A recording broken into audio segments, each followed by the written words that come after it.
মানুষ যখন কিছু পায় তখন বোঝে না সে কি পেয়েছে, যখন হারিয়ে ফেলে তখন বোঝে না সে কি পেয়েছিল আর কাকে সে হারালো।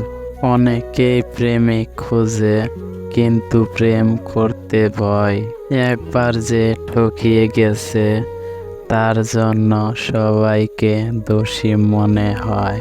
পেয়েছে সে নতুন ঠিকানা, তাই তো এখন আর কোনো যোগাযোগ হয় না। ধৈর্য ধরো, শান্ত থাকো, কথা কম বলো, খুব পরিশ্রম করে যাও, সময় তোমারও আসবে, সেই দিন জবাবটা দিয়ে দাও।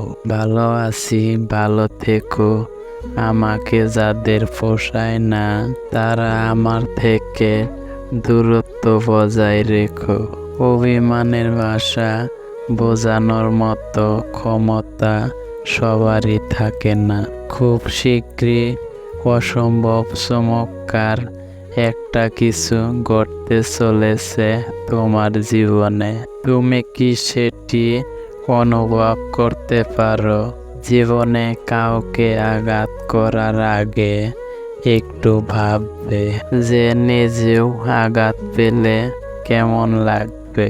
শব্দ যখন হেরে যায়, নীরবতা তখন কথা বলে। তুমি যদি এখন থেকেই তোমার স্বপ্নগুলো সত্যি করার পেছনে ছুটে না চলো, একদিন তোমাকে কাজ করতে হবে অন্যদের অধীনে তাদের স্বপ্নগুলো সত্যি করার জন্য।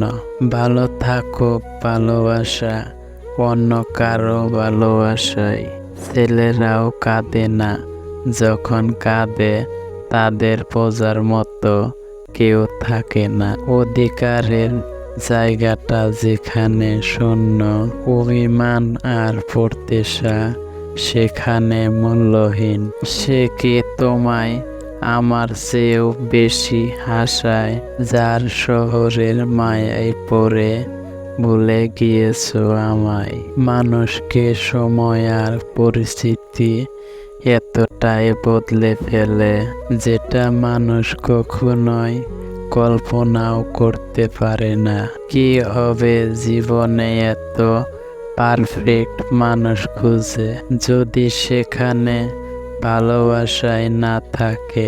কখনোই হয়তো আমি তোমাকে বোঝাতে পারবো না আমি বদলে যাইনি, শেষ হয়ে যাচ্ছি আমি। পরিবারের দেওয়ার কষ্টগুলো কখনোই বলা যায় না, কারণ আমরা সব সময় পরিবারকে ভালোবাসতে চাই। সবাইকে ভালোবাসা যায় না, আর যাকে ভালোবাসা যায় তাকে মৃত্যুর আগ পর্যন্ত ভোলা যায় না।